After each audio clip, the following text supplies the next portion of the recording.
আচ্ছা আমরা শুরু করি। হ্যাঁ, কোথায় ছিলাম আগে?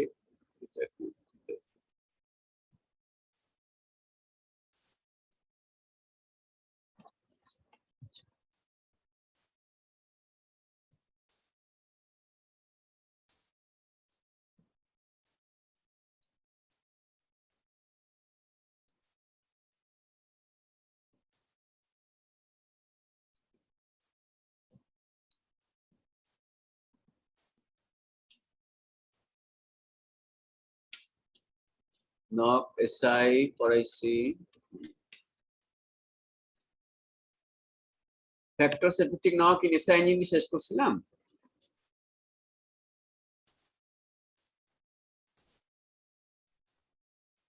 না স্যার, শেষ হয়নি না?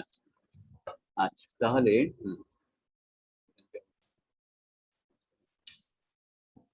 ফ্যাক্টর সেফিটিক স্যার এটা নক পড়ানো হয়েছে স্যার, এটা পড়ানো হয়েছে।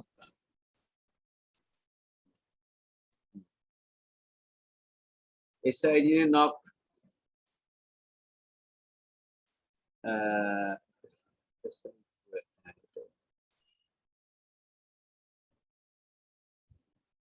নক মিটার পড়াইছি না? স্যার নক মিটার পড়ার নাই, নক মিটার নক রেটিং এগুলো পড়ার নাই। Knock meter knock rating.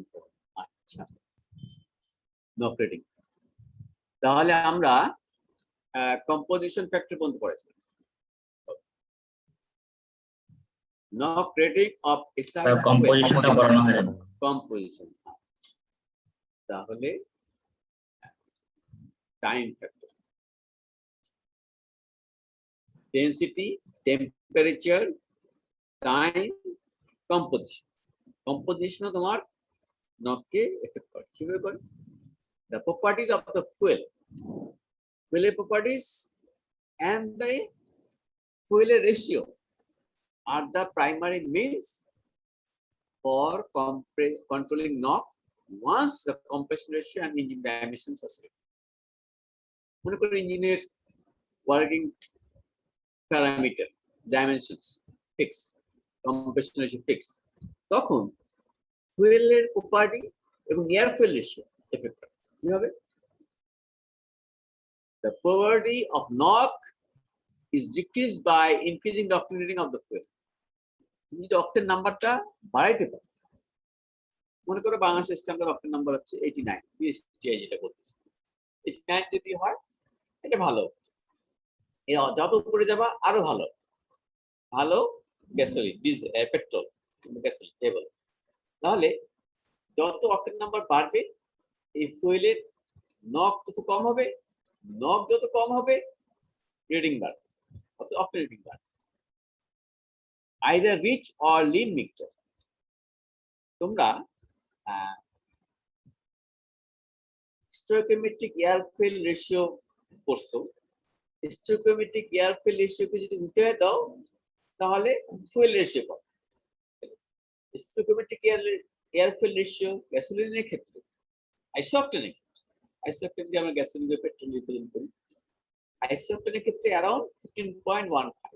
এটাকে যদি উল্টাও তাহলে পাবে অ্যারাউন্ড 0.6 সামথিং, 0.06 সামথিং।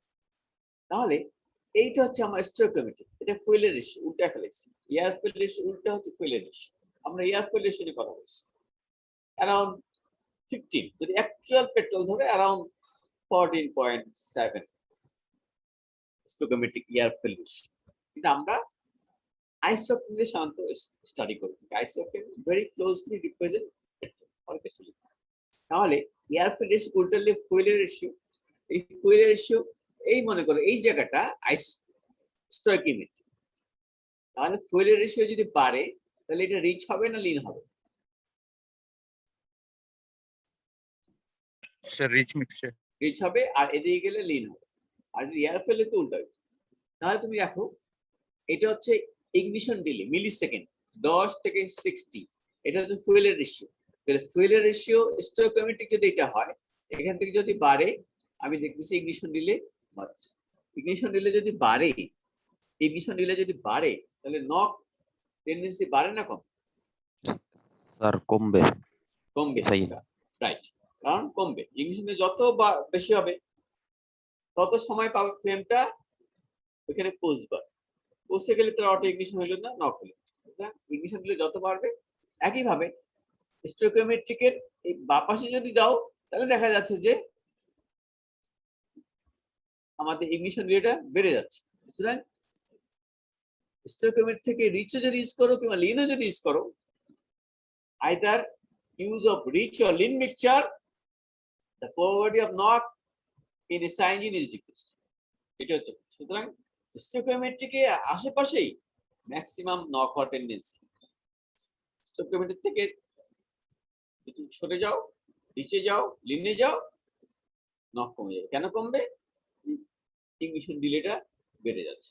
আমরা জানি এসআই ইঞ্জিনের, আইডিয়াল এসআই ইঞ্জিনের ফুয়েলের ইগনিশন ডিলে হওয়া উচিত ইনফাইনাইট, এমন মানে বিরাট ইগনিশন ডিলে। যদি ইগনিশন ডিলে খুব বেশি হয়, জীবনে এসআই ইঞ্জিনে অটো ইগনিশন হবে।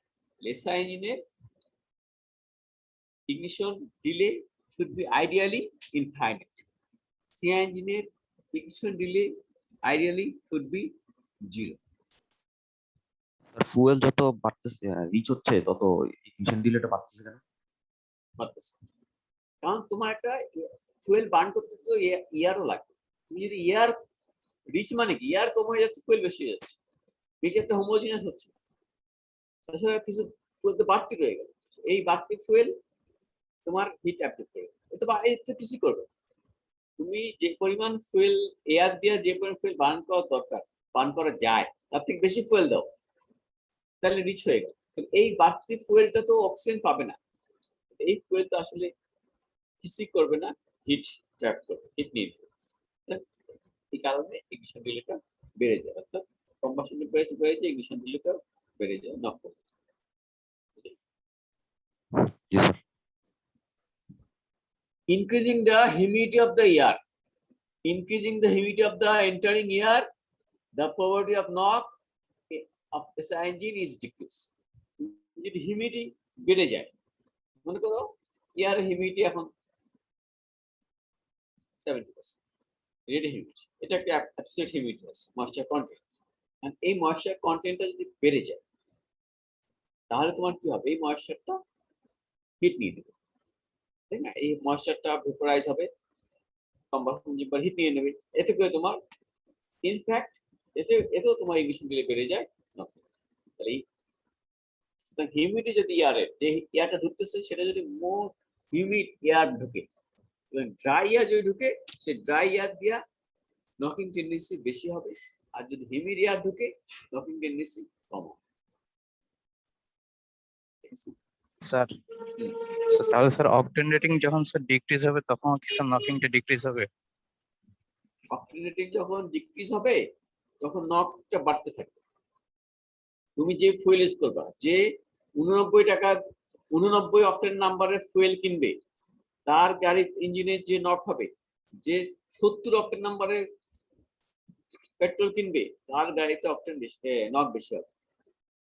এবং মনে রাখবা অকটেন তখন নাম্বার, স্যার লিন মিক্সচার হয়ে যাবে না স্যার? লিন মিক্সচার না হওয়ার না, প্রবাবিলিটি অকটেন নাম্বারের সঙ্গে মিক্সচারের সম্পর্ক নেই। অকটেন নাম্বার হচ্ছে fuel properties, octane number only ফুয়েলের একটা নাম্বার, একটু পরে আসছে। অকটেন নাম্বার ফুয়েলের নাম্বার, এটা শুধু ফুয়েলের জন্য, এটা এয়ারের জন্য। এয়ারের জন্য হলে এয়ার ফুয়েল রেশিও কিংবা এয়ার হিউমিড একটা ফ্যাক্টর। মানে প্রথম এয়ার ফুয়েল রেশিও চেঞ্জ করতেছে, সেম ফুয়েল, সেম অকটেন নাম্বারের ফুয়েল, তখন তুমি যদি বেশি এয়ার দিয়ে দাও নক কমে যাবে, কম এয়ার দিয়ে দাও নক কমে যাবে। বেশি এয়ার দিলেও ফুয়েল কিছু আনবান থেকে যেতে পারে, খুব পাতলা মিক্সচার, কিছু জায়গায় ফুয়েল কম বেশি লাগে। অকটেন নাম্বার এটা একটা ফুয়েলের নাম্বার, এই নাম্বারটা একটু কথা বের করবো, শুধু ফুয়েলের জন্য, এখানে অক্সিজেন এয়ারের কথা আসে। বুঝা গেল? জি স্যার। আর একটা হইলো স্ট্রেটিফাইং দ্য মিক্সচার, এটা নরমাল ডেফিনিশন থেকে আলাদা। Stratifying the mixture so that the end gas is less effective. Charge stratification means providing different fuel air mixtures at various places in the combustion chamber, a relatively rich mixture near the spark plug, and a linear mixture in the rest of the combustion chamber. আমরা জানি SI ইঞ্জিনের air fuel মিক্সচারটা homogeneous. এখানে বলতেছে এমন কিছু যদি করা যায় যে বিভিন্ন জায়গায় বিভিন্ন ধরনের এয়ার ফুয়েল মিশে, তাহলে কিন্তু হোমোজিনিয়াস হলো না। এটা এসআই ইঞ্জিনের যে নন কনভেনশনাল কথাবার্তা, মিক্সচারটা হবে এয়ার ফুয়েল মিক্সচার হোমোজিনিয়াস, সব জায়গায় একই রকম এয়ার ফুয়েল রেশিও, একই ধরনের মিক্সচার, সেখান থেকে ডিবেট করে আসলো। কিভাবে ডিবেট করে আসলো? এক জায়গায় রিচ, এক জায়গায় লিন। বলতেছে এখানে স্পার্ক প্লাগের সামনে মিক্সচারটা রিচ মিক্সচার, স্পার্ক প্লাগ ওটা অলরেডি গরম, স্পার্ক প্লাগ হয়তো ওই জায়গাটা গরম, তাহলে ওই গরমের জায়গায় যদি তুমি রিচ দাও, তাহলে তোমার ওই জায়গায় ফুয়েলটা বার্ন করে বাড়তি ফুয়েল থাকবে, ওই ফুয়েলটা হিট কিছু নিয়ে নেবে। আর তাহলে তোমার, যেমন আমরা জানি স্পার্ক প্লাগটা আগুন শুরু হয়, তাহলে তারপরে যখন ফ্লেমটা ট্রাভেল করবে বাকি জায়গায় লিন মিক্সচার, তাহলে এই বাড়তি ফুয়েলটা বাকি জায়গায় কাজে লাগবে, কিন্তু বাকি জায়গায় লিন মিক্সচার হওয়াতে সেখানেও তোমার ইগনিশন রিলেটেড বেশি হবে, হট ইগনিশন কম। অর্থাৎ আমরা 2 নম্বরে যেটা বলছিলাম, রিচ মিক্সচার কিংবা লিন মিক্সচার গুলো আমাদের ইগনিশন রিলেটেড বেড়ে যায়, এখানে একটা তাই তুমি কোনো এক জায়গায় রিচ করলা, কোনো এক জায়গায় লিন করলা। কোথায় রিচ করলা? এই জায়গাটা বেশি গরম, ফুয়েল যেখান থেকে বার্ন শুরু হয় সেখানে গরম হতে থাকে। স্পার্ক প্লাগটা আমি আশেপাশে রিচ মিক্সচার দিব। আর এখন যেহেতু ইনজেকশন সিস্টেম, এটা করা যাচ্ছে। আগে তো কার্বোরেটর ঢোকানো হইতো, ঢুকতে একদম হোমোজেনিয়াস মিক্সচার হয়ে কম্বাসন চেম্বারে যাইতো, কম্প্রেশন হয়ে সমান টার্বুলেন্সে হোমোজেনিয়াস। এখন দেখা যাচ্ছে যে ইগনিশন ইনজেকশনটা হচ্ছে ঠিক সাকশনের আগে। ওইখানে যেটা আমরা একটু পোর্ট ডিজাইন সেভাবে করি, এরকম একটা স্ট্রেটিফাইড মিক্সচার, অর্থাৎ একের জায়গায় এক একটা স্ট্রেটিফিকেশন, অর্থাৎ বিভিন্ন লেয়ারে বিভিন্ন রকমের প্রপার্টিস স্ট্রেটিফিকেশন, অর্থাৎ আমরা বিভিন্ন জায়গায় বিভিন্ন রকম মিক্সচার দিলাম। যে জায়গাটায় নক হওয়ার টেন্ডেন্সি, যে অংশটায়, সে অংশে যদি আমরা একটু রিচ মিক্সচার দিয়ে দিই, সরি লিন মিক্সচার দিয়ে দিই, কিন্তু ওভারঅল তুমি এখানে খেয়াল করতে হবে একটা অংশ রিচ, একটা অংশ লিন, ওভারঅল কিন্তু মোরলেস ভালো মিক্সচার, মানে রেশিও। এক জায়গায় রিচ, এক জায়গায় লিন, যে জায়গায় রিচ সেখানে ফুয়েল বেশি, এই ফুয়েলটা তো বার্ন করবে না, এই ফুয়েলটা কিন্তু পরে বার্ন করবে, কিন্তু এই বাড়তি ফুয়েলটা আমার হিট ইনক্রিজে বাধা দিবে। ঠিক আছে, এটা একটা উপায় করা যায়। যেখানে স্যার লিন করে দিব স্যার, স্যার ওখানে ইগনিশন ডিলেটা কমে যাবে না? না না না, ইগনিশন দিতে বেড়ে যাবে। যে লিন করলে, এই যে লিন করতেছি ইগনিশন দিলে বাড়তেছে, রিচ করলেও বাড়ে, লিন করলেও বাড়ে। স্টোকিওমেট্রি থেকে যদি তুমি ডেভিয়েট করো, রিচ করলেও বাড়বে, লিন করলেও ইগনিশন দিলে বাড়বে। হ্যাঁ, ঠিক আছে, মনে রাখবা স্টোকিওমেট্রিক হচ্ছে সবচেয়ে রিঅ্যাক্টিভ মিক্সচার, এবং স্টোকিওমেট্রিক এই মিক্সচার থেকেই টেম্পারেচার সবচেয়ে বেশি হয়। এর আশেপাশে হইলে, বাড়তি ইয়ার হইলে, যে ইয়ার কম্বাসনে রিঅ্যাকশন করতেছে না, কম্বাসনে আসছে, সে কি করবে? তো হিট নেবে। নাকি ভাই বাড়তি ফুয়েল, সে তো কম্বাসন করবে, তাদের ইয়ার নাই।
আচ্ছা, তাহলে টেম্পারেচার শোনা যাচ্ছে তো না? হ্যাঁ, টেম্পারেচার, হ্যাঁ বলো তো। তার আগের টাইম ফ্যাক্টর এবং ডেনসিটি ফ্যাক্টর গুলো বাকি থেকে গেছে, ওগুলোও দেখানো হয়।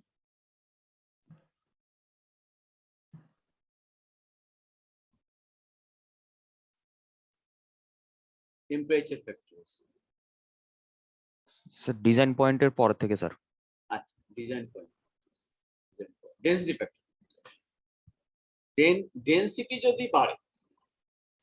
ডেন্সিটি যদি বাড়ে, তাহলে মনে রাখতে হবে মলিকুলগুলো খুব কাছাকাছি।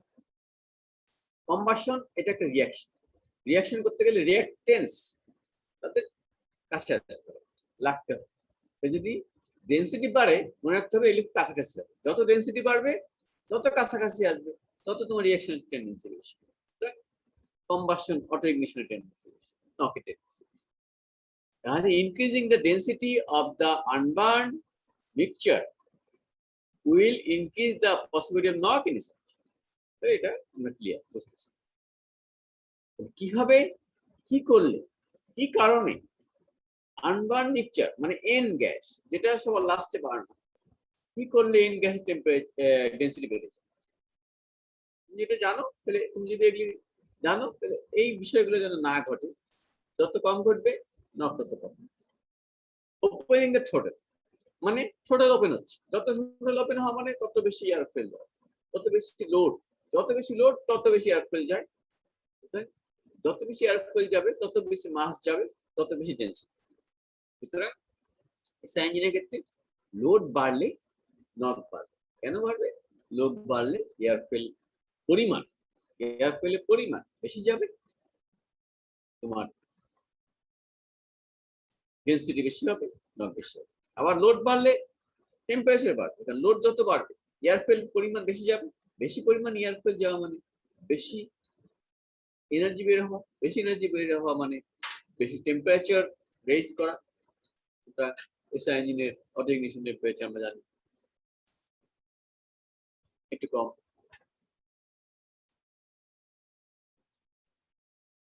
সরি একটু বেশি, কিন্তু আরো বেশি লো হবে। সুপার চার্জিং দা ইঞ্জিন, সুপার চার্জিং ইঞ্জিন মানে আমরা টেম্পারেচারটা করছি। সুপার চার্জিং করার উদ্দেশ্য হলো যে এয়ারফেলটা আমি ঢুকাবো, গ্যাস, ভেপর ও ডেন্সিটি বাড়ানো, এটার উদ্দেশ্য। ডেন্সিটি বাড়লে তোমার যেন একটা সার্টেন ভলিউম, আমাদের ভলিউম ফিক্স, আমাদের ভলিউম হচ্ছে ডিসপ্লেসমেন্ট ভলিউম। এই ভলিউমে যত ডেন্সিটির গ্যাস ঢুকাবো, এয়ারফেল ঢুকাবো, তত মাস বেশি ঢুকবে, যত বেশি মাস বেশি ঢুকবে তত বেশি পাওয়ার হবে। সুতরাং পাওয়ার বাড়ানোর উপায়, এটা আমাদের মনে রাখতে হবে। সুপার চার্জিং যদি করি, উপায় হচ্ছে ডেন্সিটি বাড়ানো। ডেন্সিটি বাড়লে, একটু আগে তো বললাম, ডেন্সিটি যখনই বাড়বে নক টেন্ডেন্সি বাড়বে। সুতরাং আমাদের এটাকে মাথায় রাখতে হবে। এসআই ইঞ্জিনের ক্ষেত্রে সুপার চার্জিং যে উদ্দেশ্যে করা হয় সেটা করলে নক বাড়তে পারে, মাথায় রাখতে হবে। সুতরাং খুব বেশি বাড়ানোর সুযোগ নাও থাকতে পারে, কিংবা একটু কেয়ারফুল হতে হবে। অ্যাডভান্সিং দ্য স্পার্ক টাইম, মনে করো পিস্টন উপরে উঠতেছে, একটা সাডেন টাইমে স্পার্ক হয়ে যাবে 15 ডিগ্রি, মনে করো 15 degree before top centre spark হয়ে যাবে, এটা একটা টাইম। এখন তুমি যদি 15 ডিগ্রি থেকে 20 ডিগ্রি বিফোর টপ সেন্টারে বলো, এটাকে বলে অ্যাডভান্স অফ স্পার্ক। 15 ডিগ্রি আগে ছিল 15 ডিগ্রি বিফোর টপ সেন্টার, এখন তুমি 5 ডিগ্রি আগায় আনলাম 20 ডিগ্রি বিফোর টপ সেন্টার, এটাকে বলা হয় অ্যাডভান্স অফ স্পার্ক। আর যদি 15 ডিগ্রি বিফোর টপ সেন্টার থেকে 5 ডিগ্রি পিছাইয়া 10 ডিগ্রি বিফোর টপ সেন্টারে নাও, এটাকে বলে রিটার্ড। তাহলে অ্যাডভান্স এবং রিটার্ড। এসআই ইঞ্জিনে কি হচ্ছে, তুমি যদি স্পার্কটাকে অ্যাডভান্স করে নক করতে পারছো। কেন করতেছি? তুমি যখন স্পার্কটাকে অ্যাডভান্স করলো, মানে মনে করো 5 ডিগ্রি আগে স্পার্ক করলো, 5 ডিগ্রি আগে কম্বাসন শুরু হইলো, আর পিস্টন উপরে উঠতেছে। পিস্টন যখন উপরে উঠতেছে, কম্বাসন 5 ডিগ্রি আগে শুরু হয়েছে, পিস্টন উপরে উঠতেছে, তাহলে পিস্টন এন গ্যাসকে কম্প্রেস করতেছে, বেশি কম্প্রেস করতেছে, কারণ 5 ডিগ্রি আগে কম্বাসন শুরু হয়ে গেছে, 5 ডিগ্রি আগেই টেম্পারেচার রাইজ শুরু হয়ে গেছে। আবার এই 5 ডিগ্রি বেশির জন্য কম্বাসন প্রোডাক্ট বেশি বেরোলো, আবার পিস্টন উপরে উঠতেছে, তাহলে এন গ্যাসটা কম্প্রেস হয়ে যাবে, এন গ্যাসের ডেন্সিটি একটু বেশি বাড়বে। তার মানে একটা পার্টিকুলার টাইমে,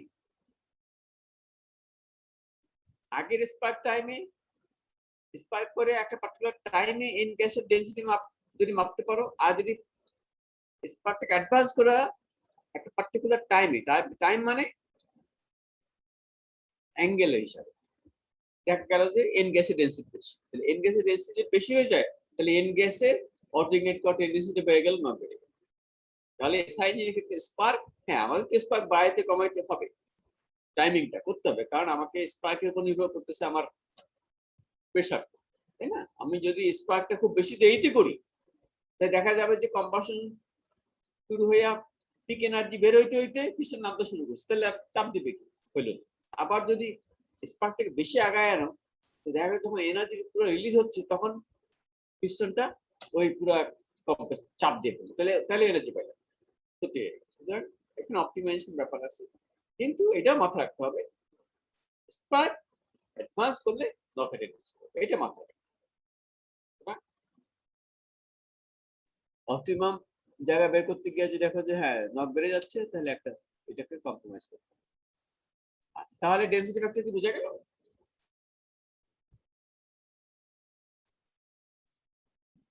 স্যার আচ্ছা,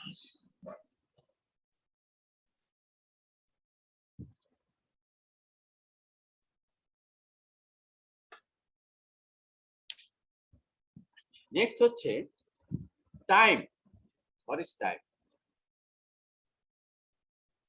টাইম ফ্যাক্টর, টাইম বলতে কোন time? Increase of the time of exposure of the unbound mixture to alternating condition. What time? Time মানে আনবার্ন মিক্সচার, যেটাকে আমরা বলি এন গ্যাস, ওই মিক্সচারটা অল্টারনেটিং কন্ডিশনে এক্সপোজ থাকবে কতক্ষণ, সেটা হচ্ছে সেই টাইমের কথা বলছি। যদি এন গ্যাসকে তুমি অল্টারনেটিং কন্ডিশনে বেশি সময় ধরে এক্সপোজ করে রাখো, তাহলে নকিং টেন্ডেন্সি বেড়ে যাবে। যে যে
দেখা যায়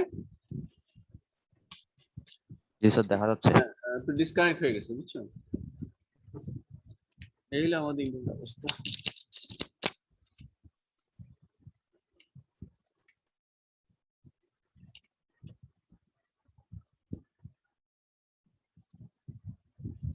রেকর্ড হচ্ছে তো নাকি? এটা মাঝখানে কি হচ্ছে?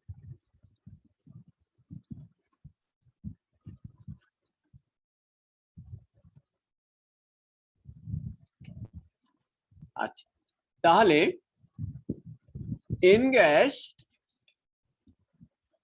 এন গ্যাসকে যদি বেশি সময় ধরে এক্সপোজ করে রাখো অল্টারনেটিং কন্ডিশনে, তাহলে তোমার নকটা বের করবে। মনে করো এন গ্যাস যদি 260 ডিগ্রি সেন্টিগ্রেডে পৌঁছে যায়, মনে করো এন গ্যাস 260 ডিগ্রি সেন্টিগ্রেড যদি পৌঁছে যায়, তাহলে সে অল্টারনেট করবে। তাহলে আমি যদি এন গ্যাসকে 260 ডিগ্রি সেন্টিগ্রেডে পৌঁছাইয়া 0.1 মিলি সেকেন্ড রাখি, 0.5 মিলি সেকেন্ড রাখি, তাহলে 0.5 মিলি সেকেন্ড যদি আমি রাখি, তাহলে অল্টারনেট করার টেন্ডেন্সি বেড়ে গেল। বুঝে গেছে? যদি 0.1 মিলি সেকেন্ড রাখি, অল্টারনেট টেন্ডেন্সি কম না, ওইটাও করতে পারে, কিন্তু যত বেশি সময় রাখবে তত টেন্ডেন্সিটা বেড়ে গেল। আচ্ছা, the N gas will have more time to reach self-ignition temperature and pass through the delay period before the flame has completed its travel. তাহলে যদি বেশি সময় রাখো, তার মানে হচ্ছে N gas will have more time to reach self-ignition temperature and pass through the delay period before the flame has completed its travel. তাহলে টেম্পারেচারে পৌঁছানো প্লাস ওই যে একটা ডিলে টাইম আছে, ইগনিশন ডিলে বলি, ইন্ডাকশন পিরিয়ড, এই সময়টা যদি বেশি দেওয়া হয়, মোর টাইম দেওয়া হয়, সেটাই বোঝানো হচ্ছে। Exposure time will be increase. কি করলে এক্সপোজার টাইমটা বাড়বে, এটা যদি তুমি মাথা রাখো, এটা যদি তুমি বুঝো, তাহলে তুমি জানলা এই কাহিনীগুলা যদি ঘটে, তাহলে আমার নক বাড়তে পারে। Exposure of time will be increased by increasing the distance the flame has to travel in order to traverse the combustion chamber. তোমার মনে রাখতে হবে, তুমি একটা স্পার্ক করলা, স্পার্কের পজিশনের উপর নির্ভর করতেছে পুরা কম্বাসন চেম্বার ট্রাভেল। তুমি যদি স্পার্কটাকে একটা রুমকে যদি তুমি কম্বাসন চেম্বার ধরো, তুমি যদি একটা রুমের কোনার মধ্যে একটা স্পার্ক প্লাগ লাগাও, তাহলে তোমার ম্যাক্সিমাম ডিসটেন্সটা বেড়ে গেল। আর যদি রুমের মাঝখানে তুমি প্লাগটা বসাও, তাহলে তোমার ম্যাক্সিমাম ডিসটেন্স কমে গেল এবং অর্ধেক হয়ে গেল। তাহলে এটা একটা ব্যাপার, যদি ডিসটেন্স ট্রাভেল করতে হয় মানে বেশি, তাহলে তোমার এক্সপোজার টাইম বেড়ে যাবে। এক্সপোজার টাইম যদি বেড়ে যায়, নক টেন্ডেন্সি বেড়ে যাবে। এক্সপোজার টাইম ফ্যাক্টর বলে এক্সপোজার টাইমকে বোঝানো হচ্ছে। তাহলে আমাদের এসআই ইঞ্জিনের ক্ষেত্রে স্পার্ক প্লাগের লোকেশন খুব ইম্পর্টেন্ট একটা।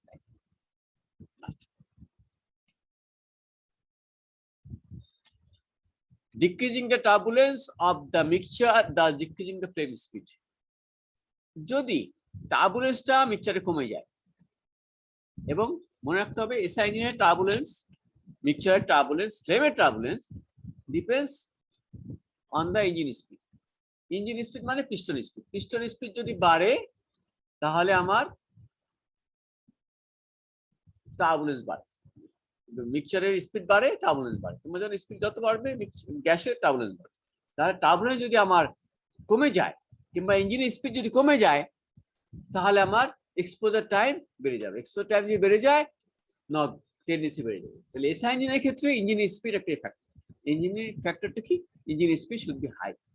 লো করলেই টার্বুলেন্স কমে যাবে, ফ্লেম আস্তে আস্তে ট্রাভেল করবে, নক বেড়ে যেতে পারে। সুতরাং এসআই ইঞ্জিনের speed should be high. Decreasing the speed of the engine, already কথাটা এখানে চলে আসছে। Decreasing speed of the engine, যদি ইঞ্জিন স্পিড কমানো হয়, ডাইরেক্ট স্পিড, এর আগে টার্বুলেন্স দিয়ে বলানো হয়েছে, টার্বুলেন্সটা কামস ফ্রম ইঞ্জিন স্পিড। এখন বলা হচ্ছে এখানে অবশ্যই এখানে ইঞ্জিন, এখানে ফ্লেমের স্পিড। ফ্লেমের speed function of engine speed. তাহলে এখানে ফ্লেমের স্পিড বলা হলো, ফ্লেমের স্পিড অ্যাকচুয়ালি ইঞ্জিন স্পিড। তাহলে ইঞ্জিন স্পিড যদি ডিক্রিজ করা হয়, এক্সপোজার টাইম বেড়ে যাবে, নক টেন্ডেন্সি বেড়ে যাবে। এই যে decreasing speed of the engine does decreasing, কথাটা একটু একই ধরনের কথাবার্তা দিয়ে চলে আসলো, does decreasing the turbulence of the mixture. অর্থাৎ সোজা কথা, ইঞ্জিনের স্পিড যদি কমে যায়, তাহলে ফ্লেমের টার্বুলেন্স কমে যাবে, ফ্লেমের স্পিড কমে যাবে, ফ্লেমের টার্বুলেন্স কমে যাবে, এক্সপোজার, ফ্লেম ট্রাভেল করতে সময় বেশি লাগবে, আস্তে আস্তে ট্রাভেল করবে, এক্সপোজার টাইম তো অল্টারনেটিং কন্ডিশন বেড়ে যাবে, নক টেন্ডেন্সি বেড়ে যাবে। Decreasing speed of the engine যদি করা হয়, thus increasing the time available of pre-flame reaction. ওই যে pre-flame reaction একটি রিঅ্যাকশন, কি যে রিঅ্যাকশন আমরা এক্সপ্লেইন করতে পারিনি, একটা রিঅ্যাকশন ঘটে, যে রিঅ্যাকশনের মধ্যে এমন কিছু হয়, এমন কিছু তৈরি হয় যাতে করে আমাদের ক্যাটালিস্ট হিসেবে কিছু একটা তৈরি হয়, যেটা আমাদের অটো ইগনিটিংকে সাহায্য করে। আচ্ছা আচ্ছা, তোমাদেরকে এখানে একটা ছবি দেখাই। এটা ছবি মানে জাস্ট ওভারটে বলছি। তুমি দেখো, এটা একটা কম্বাসন চেম্বার হেড মনে করো, হ্যাঁ? আচ্ছা, বি সি, এতে এই স্মল এতে এইটা হলো স্পার্ক প্লাগ, স্মল বি ডিজাইনে এইটা হলো স্পার্ক প্লাগ, স্মল সি ডিজাইনে দুইটা স্পার্ক প্লাগ। এই এ দিয়ে বোঝানো হচ্ছে একটা ডিস্টেন্স, মনে করো এটা হচ্ছে maximum distance combustion chamber.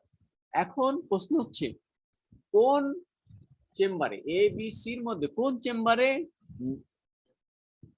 Travel distance সবচেয়ে কম, কোন চেম্বারে ট্রাভেল ডিস্টেন্স সবচেয়ে বেশি? ইব্রাহিম, রোল নাম্বার 31 বলো।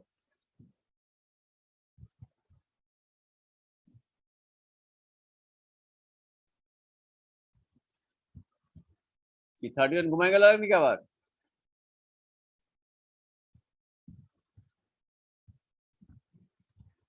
রোল নাম্বার 49,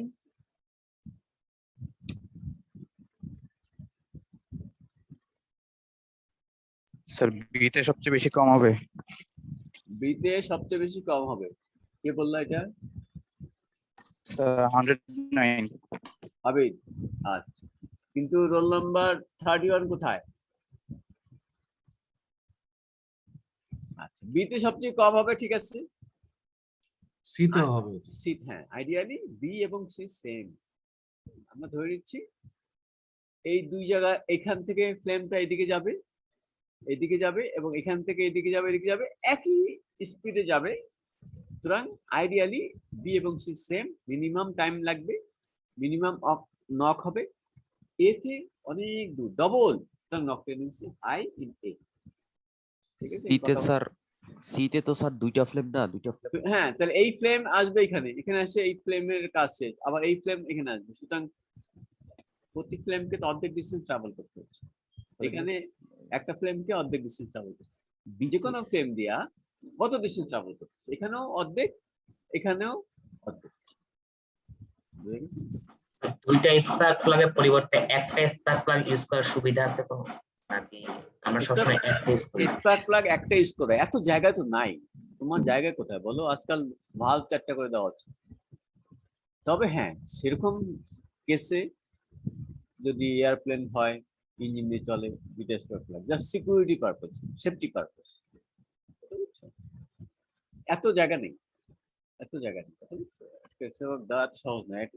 দুইটা প্লাগ দিতে গেলে সব কিছু লাগবে ডবল, হ্যাঁ, ডবল লাগবে, এত সহজ নয়। সেক্ষেত্রে আমরা কমন চেম্বার ছোট করবো, দুটো স্পার্ক প্লাগ দিয়ে আমাকে এত কিছু করতে হয়, কমন চেম্বার ছোট করবো, নর্মালি স্পার্ক প্লাগ একটাই। আচ্ছা, তাহলে এবিসির ব্যাখ্যা এখানে দেওয়া আছে, নিজেরা করে নিন। Considering one engine operating at constant speed, the tendency toward knock is directly related to either the chamber dimensions or the location and the number of spark plugs. তাহলে tendency directly related chamber dimensions. Chamber dimensions মানে flame travel distance, or the locations. Location মানেও এই location, এই location মানেও flame travel distance, মানে ওই তোমার time কিংবা নাম্বার অফ স্পার্ক প্লাগস, সেটাও in fact flame travel distance, exposure time. বুঝে গেছে? যদি একই স্পিড তুমি দেখো, দেখবা যে স্পার্ক প্লাগের পজিশন একটা বিরাট ফ্যাক্টর। কম্পোজিশন তো পড়ায় ফেললাম। তাহলে এখন আমরা এই নক রেটিংটা পড়ব। Knock sir. রেটিংটা, হ্যাঁ তাহলে স্যার 3টা স্পার্ক প্লাগ ইউজ করলে তখন কি স্যার আমার ইয়ার আরো কম হইতো না? অবশ্যই যত স্পার্ক করবে তত কম হবে, কিন্তু এত স্পার্ক করতে গেলে তো পারবে না।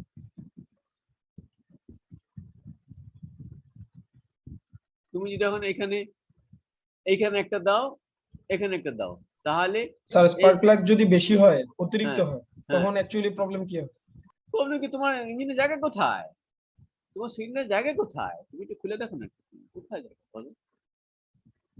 যেরকম কনজাস্ট জি অবস্থা, স্যার, বুঝতে পারছি। একটা স্পার্ক প্লাগের সঙ্গে আরো কত ম্যাটেরিয়াল চলে আসতেছে, অ্যাক্সেসরিজ, ডিস্ট্রিবিউটর, কানেকশন, তাই না? এত সহজ না তো। এটা বলা হলো, হ্যাঁ, তবে কোথাও যে স্পার্ক একটা বেশি ইউজ হয় না, হয় যেখানে কোনো কারণে যদি মিসফায়ার হয়, সিরিয়াস প্রবলেম হয়েছে, কোনো কারণে একটা স্পার্ক নষ্ট হয়ে গেল, সিরিয়াস অবস্থা। এয়ারপ্লেন বললাম, যেসব এয়ারপ্লেন ইঞ্জিন দিয়ে চলে, প্রপেলার টাইপ কিছু ইঞ্জিন দিয়ে চলে, সেখানে একটা করে স্পার্ক প্লাগ, যদি কোনো কারণে স্পার্ক প্লাগটা নষ্ট হয়ে যায়, সিরিয়াস কেস, সেই ক্ষেত্রে দুইটা স্পার্ক প্লাগ। কিন্তু সেখানে নকিং চিন্তা করে না, ওইখানে খুব ভালো তৈরি করে নকিং হচ্ছে কোনো কারণে একটা স্পার্ক নষ্ট হয়ে যায়, সেই উদ্দেশ্যে তোমার দুইটা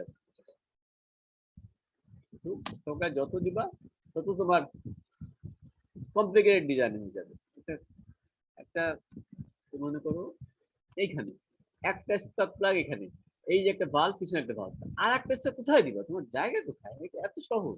কম্বাইন চেম্বার হেড ডিজাইন করা, ফাঁক থেকে ঢুকাই দিবা, কোথায় ঢুকাই দেবে, নট দ্যাট ইজ। একটাকেই তোমার কাজ করতে হবে। হ্যাঁ, স্পার্ক প্লাগ নষ্ট হয়ে গেলে ঠিক করবে, ইঞ্জিন ফিরে যাবে, কোনো সমস্যা নেই। যদি এটা knock rating of SI fuel. আচ্ছা, এখন আমরা তো অলরেডি বলে ফেলছি, নক রেটিং যত বাড়বে, আচ্ছা অক্টেন নাম্বার যত বাড়বে, নক রেটিং অক্টেন নাম্বার দেখো, অক্টেন নাম্বার যত বাড়বে, আমরা কি বলছি, কেন অক্টেন রেটিং বলছি, অক্টেন রেটিং কিংবা অক্টেন নাম্বার যত বাড়বে, সেই ফুয়েলটা, তুমি মনে রাখতে, অক্টেন রেটিং যত বাড়বে, যে ফুয়েল অক্টেন যত বেশি, তার নকিং রেজিস্ট্যান্স টেন্ডেন্সি তত বেশি, সে এসআই ইঞ্জিনের জন্য তত ভালো ফুয়েল। অক্টেন নাম্বার কিরকম হয় পরে আসবো, তার আগে আমরা কিভাবে নাম্বারটা করবো, কিভাবে এই নাম্বারটা আমরা জানবো। The knock rating of a gasoline is found, or petrol is found by, or any SI fuel is found by comparing the knock with that of blend of PRFs. দুইটা প্রাইমারি রেফারেন্স ফুয়েলস, একটা হচ্ছে isooctane আর একটা হচ্ছে normal heptane. Isooctane 224 trimethyl pentane, normal heptane. Normal heptane খুব বাজে একটা fuel for SI engine, এটার অক্টেন রেটিং নাম্বার দেওয়া হইলো, অ্যাসাইন করা হইলো 0। আর আইসোকটেন এটা ভালো একটা এসআই ফুয়েল, এর অক্টেন নাম্বার অ্যাসাইন করা হইলো তোমার ম্যাক্সিমাম 100। এখন আমরা পরে দেখবো 100 এর উপরে অক্টেন নাম্বার হয়, তাহলে 100 আমরা দিলাম ম্যাক্সিমাম নাম্বার, মিনিমাম হচ্ছে 0। তাহলে এই দুটা নাম্বার, এই দুটা ব্লেন্ড রেফারেন্স ফুয়েল দিয়া নাম্বার করে কেমনে, তুমি একটা ফুয়েল আবিষ্কার করলা, এইটা সেটা দিয়া টেস্ট একটা আবিষ্কার করলা, ফুয়েল, তোমার ফুয়েল আবিষ্কার হলো, এখন তুমি বলতে চাচ্ছ এই ফুয়েল অক্টেন নাম্বার কথা আমি জানতে চাই, তুমি জানবা, মনে করো অক্টেন রেটিং এক্স পাইছো, কেমনে পাইছো, কি হবে, এটা কিন্তু বুঝলাম, ওভারটা বইতে আর একটু ডিটেলস আছে। Indicates that a test fuel, তোমার যে ফুয়েলটা, সেই ফুয়েলটা ইল দ্য সেম নক, একটা ইঞ্জিন আছে, ওই ইঞ্জিনে নক মেজার করা, ওই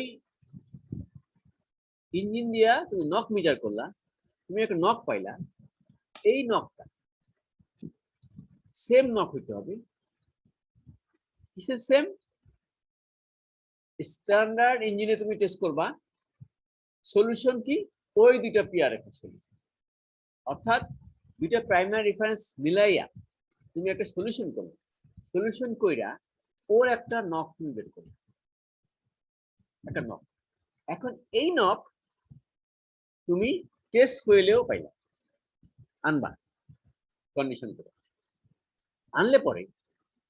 আনলে পরে ওই যে সলিউশনটা তুমি করছো, তোমার এখন খুঁজতে হবে সলিউশনটা কেমনে করবে। সলিউশনটা তুমি করলা X parts isooctane, Y parts normal heptane, volume 100 ভাগ। তার মানে এক্স পার্টস নিছো আইসোঅক্টেন, ওয়াই পার্টস নিছো নর্মাল হেক্টেন। মনে করো 70 ভাগ ভলিউম আইসোঅক্টেন, 30 ভাগ নর্মাল হেক্টেন, এই দুটা মিক্সচার কইরা যে নক পাইছো, এই নকের সঙ্গে তোমার টেস্ট করে নক মিলে গেছে। তাহলে এখন তুমি কনসেন্ট্রেট করো 70 ভাগ 30 ভাগ। 70 ভাগ আইসোঅক্টেন দিয়া তুমি মিক্সচারটা তৈরি করছো, ব্লেন্ডটা, তাহলে তোমার অক্টেন নাম্বার হয়ে গেল ওই টেস্ট ফুয়েলের 70।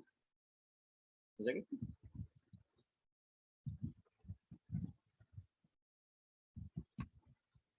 অক্টেনেটিং অফ এক্স, মনে করো একটা অক্টেনেটিং তুমি এক্স পাইলা, 70 পাইলা, indicates that a test fuel will yield the same knock reading in a standard engine under prescribed operating condition. Condition number দিব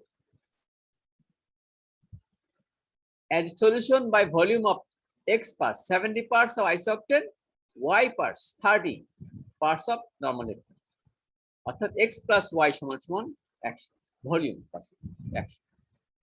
তাহলে আমরা কিভাবে বের করব? x parts isooctane, y parts normal heptane, octane number x volume percentage 100 ভাগ octane number isooctane দিয়ে গুণ দিবা, plus y parts volume percentage 100 ভাগ দিবা নরমাল হেক্টেন অক্টেন নাম্বার দিয়ে গুণ দিবা। নরমাল হেক্টেন অক্টেন নাম্বার 0 চলে গেল কাটাকাটি 100, তাহলে x। তাহলে তুমি যে মিক্সচারটা তৈরি করবা, যে ব্লেন্ডটা তৈরি করবা, ওই ব্লেন্ডে যে পরিমাণ আইসোঅক্টেন আছে ভলিউম পার্সেন্টেজ সেটাই অক্টেন নাম্বার। বুঝা গেল? প্লিজ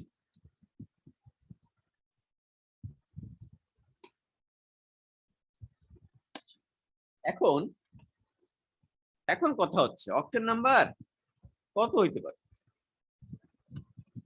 100 তো ম্যাক্সিমাম দিলাম। তাহলে এই ব্লেন্ড দিয়া এই পিআরএফএল ব্লেন্ড দিয়া ম্যাক্সিমাম কত অক্টেন নাম্বার বের করা যেতে পারে টেস্ট ফুয়েলের? বল তো রিফাত। 99 99 না 100? 100 তো স্যার আইসোঅক্টেন না। হ্যাঁ আইসোঅক্টেন, শুধুমাত্র আইসোঅক্টেন দিলা, কোনো নরমাল হেক্টেন দিলা না, তাহলে ম্যাক্সিমাম অক্টেন নাম্বার হলো 100।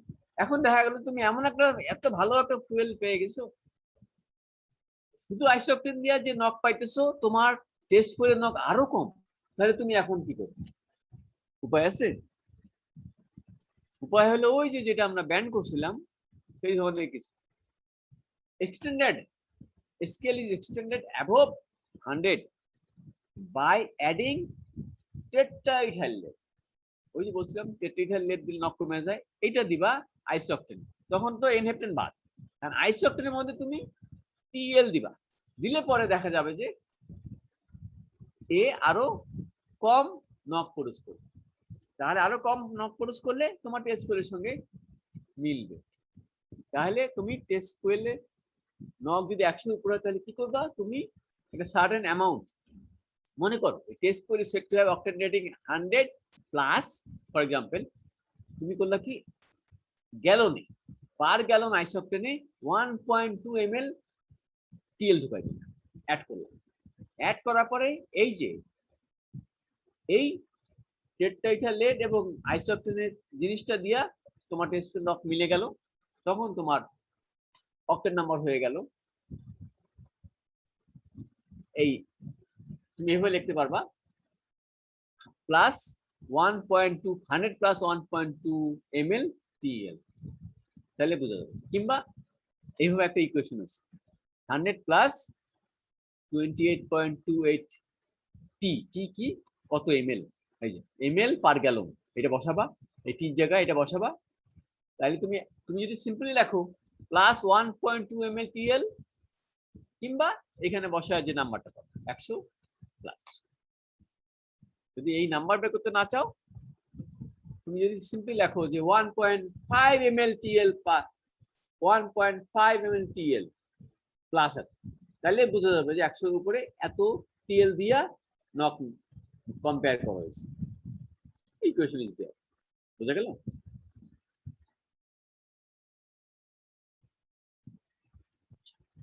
এখন আমরা কিছু অক্টেন নাম্বার দিলাম। অক্টেনের দুইটা মেথড আছে, এটা আমরা নেক্সট দিন পড়াবো।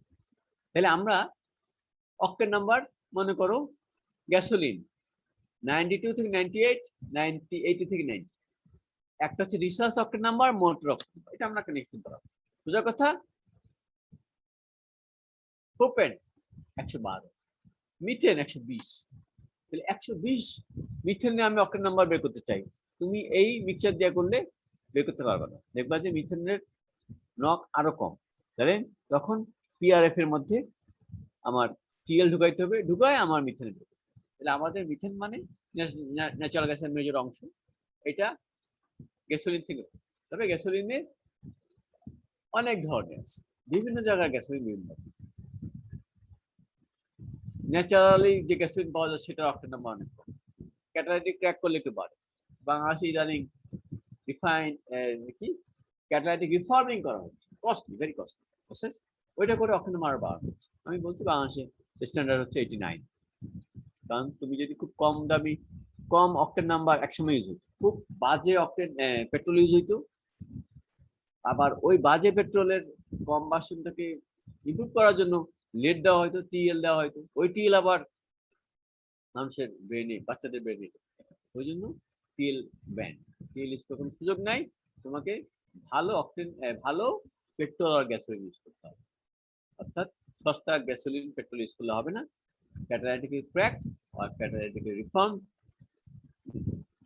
Petrol gasoline. Sir local fuel স্টেশনের মধ্যে যে অকটেন গুলো পাওয়া যায় সেগুলোর মধ্যে যদি Octane- টিএল ইউজ করা হয়, না না, অক্টেনে তো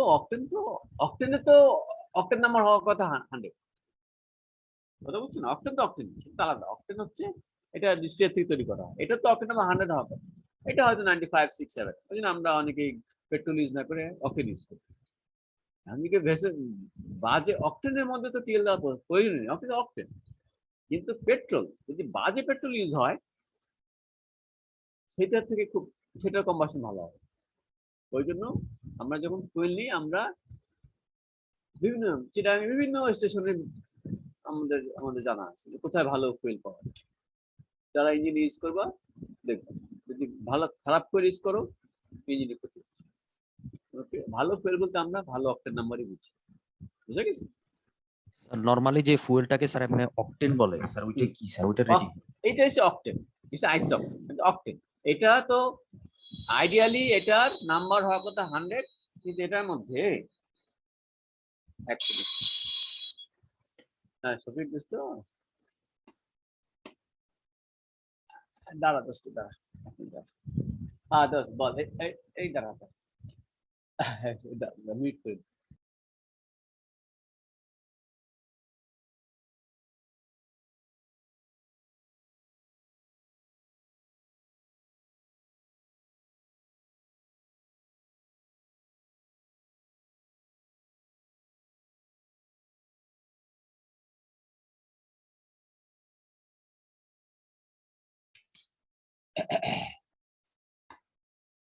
কি বললাম, প্রশ্নটা কি ছিল? অকটেন যেগুলো স্যার ফুয়েল স্টেশনে যেগুলোকে বলা হয় স্যার জি অকটেন।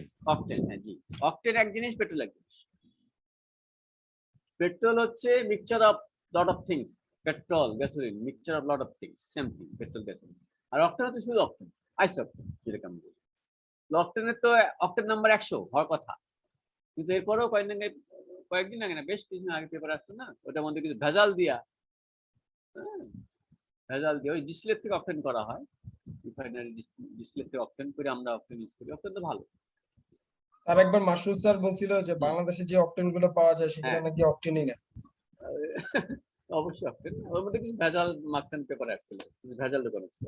ওইগুলোর মধ্যে স্যার ওইগুলোর মধ্যে কি টিএল ইউজ করা যাবে, মানে ওইটা না ইউজ করলে টিএল কি তো knocking- ব্যান্ড, টিএল তো ব্যান্ড। অক্টেনের টিএল ইউজ করে দরকার, অক্টেনের তো octane number high, octane number তুমি টিএল ইউজ করবা কখন করছো, মনে করো অক্টেন নাম্বার 70, 80 এক সময়, আজ থেকে 15-20 বছর আগে কি বেবি ট্যাক্সি বলতো, বাজে ফুয়েল ইউজ, টু স্ট্রোক, পরিবেশে যাইতো, টিএল ইউজ হইতো, বাজে অক্টেন নাম্বার, সস্তা পেট্রোল, তখন কম্বাসন বা কমানোর জন্য বাড়ানোর জন্য নট কমানোর জন্য পরে লেখালেখি করে লিখব। এখন তো অত বাজেট করে দেশে আসে না, বাংলাদেশে এখন রিফাইন। হ্যাঁ, ওই যে বললাম অক্টেনের ভেজাল পাওয়া গেছিল, মানে হয়তো অক্টেনের মধ্যে কিছু ঢুকাই দিল, তোমার একটা হ্যাভিয়ার কিছু পাইলা, এটা তো ডিজলভ হয়ে গেল, ধরতে পারলাম, এতে করে তোমার অক্টেন নাম্বার কমে যাবে না, কিন্তু still octane is better then octane number petrol থেকে বেটার। এখন বাংলাদেশে এই মুহূর্তে বলে দেওয়া হলো স্ট্যান্ডার্ড 89, কিন্তু 89 কেন, তুমি তো রিফাইনিং যদি ক্যাটালাইটিক রিফর্মিং করো, তুমি 98 অক্টেন নাম্বার তুলতে পারবে, আর অক্টেন নাম্বার আইডিয়ালি 100 হবে। ভেজাল তো এটার জন্য তো আমরা এটা ব্যাখ্যা দিতে পারবো, ভেজাল ইজ ভেজাল, ঠিক আছে। আচ্ছা থাক, আমি কালকে একটা ক্লাস নিতে যাচ্ছি, কি বল, দেখো কালকে নাহলে পরশু শনিবার।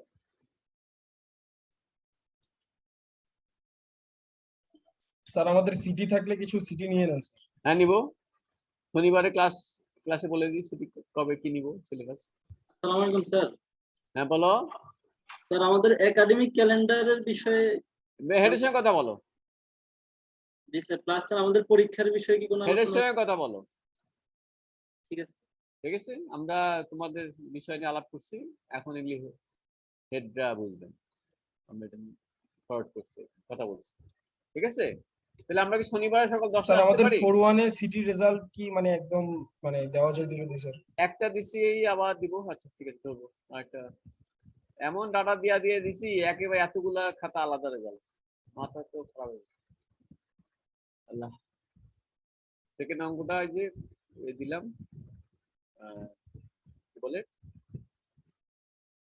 রেশিও, এক একজন এক এক ডাটা, সবগুলো আলাদা করে করে দেখতে হবে। হ্যাঁ, এখন আমি শনিবারে 10টা ক্লাস নিতে যাচ্ছি, ঠিক আছে, বলো না।